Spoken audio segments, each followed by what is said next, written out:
We have 70% of our population below the age of 40 years, and soon we will have more women going into mid-40s. We need to address the issue of menopause. What should be done now, Dr. Rachel? Thanks, Vijay. That's a very important, pertinent question as well, because, what should we do now? I think firstly, from the health perspectives, what we need to do now is, and what we will be doing is we definitely need to develop some appropriate guidelines, training materials for our staff on the ground. Because like Nalini mentioned, if you can't clump the signs, symptoms together, you don't recognize it, you don't respond. That's just normal response of any healthcare worker. You don't recognize, you don't respond. But rather what happens is we're treating individuals for the symptoms that they present with. If they present with anemia, of course, I'll find out what the reason for the anemia is. But there could be more to it. What's the age group the woman's facing? So all these things are very necessary, important capacity building for every individual healthcare worker out there.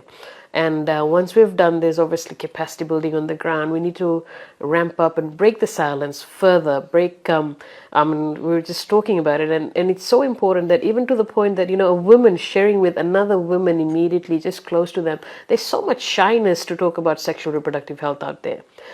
We shy out to talk about it. For us who've been talking in this space, we talk quite openly.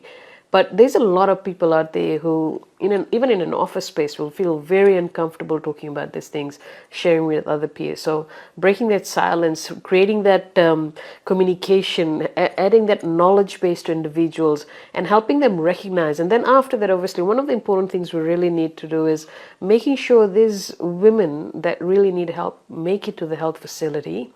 And right now, immediately as we speak, we are doing something. Not that there's nothing happening in the ministry, but it's very centralized. For example, if our public health team would see, for example, the Women's Wellness Center near CWM, if they see any women going through these menopausal symptoms, they'll refer them immediately to the gynecological ward in CWM Hospital. Same thing with Lotoka and Lambasa, etc.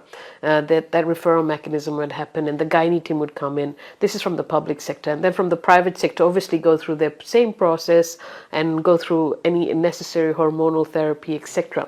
So these are things that we really need to build up on. We need to educate our women, our women and men out there. I don't want to leave it to the women alone, because I must say men are important partners in this. So we need to educate our population in this and strengthen this space.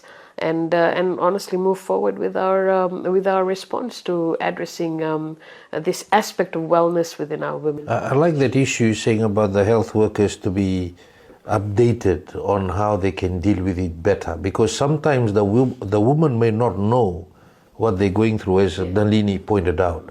So in that case, the medical professional has to sort of make that assessment and not be ignorant about it as well. Now, what do you think needs to happen, knowing that our population now, 70% of our population under the age of 40, and eventually more women will be going into the mid-40s area?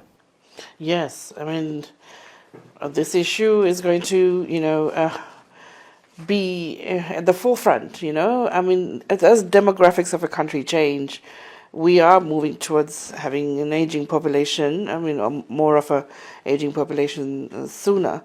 And, these issues should have been, discussed openly a long while ago, and in a way that's progressive and constructive. And so we haven't. I say this because this particular project that we did is part of monitoring of the International Conference on Population and Development's Program of Action, which focuses on sexual and reproductive health and rights. This, menstrual hygiene management is recognized as one of those issues under SRHR. It's been 30 years, Vijay, and not a lot of progress has happened in most of the areas under this program of action. And so with the 30th anniversary of a 20-year agenda, we decided to put our tiny bit of resources into, talking to women about menopause. And it's high time. It's high time we as a community and society stop pretending that sex and sexuality and reproductive health is something that is not to be discussed openly.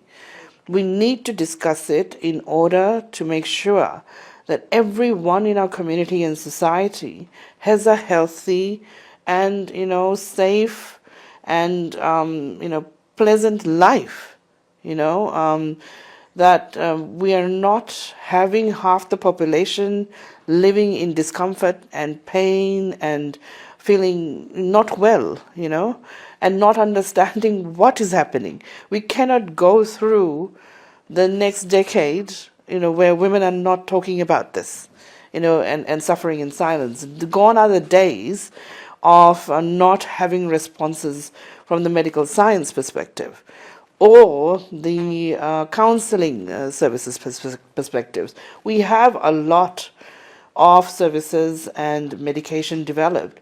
We need to now move away from considering all these issues as dirty, and start openly talking about this, so that we, as we age, have the services, can continue living a healthy, quite, active lives, and still contributing to, whichever ways to nation building, as well as ensuring that the next generation will have access to better services.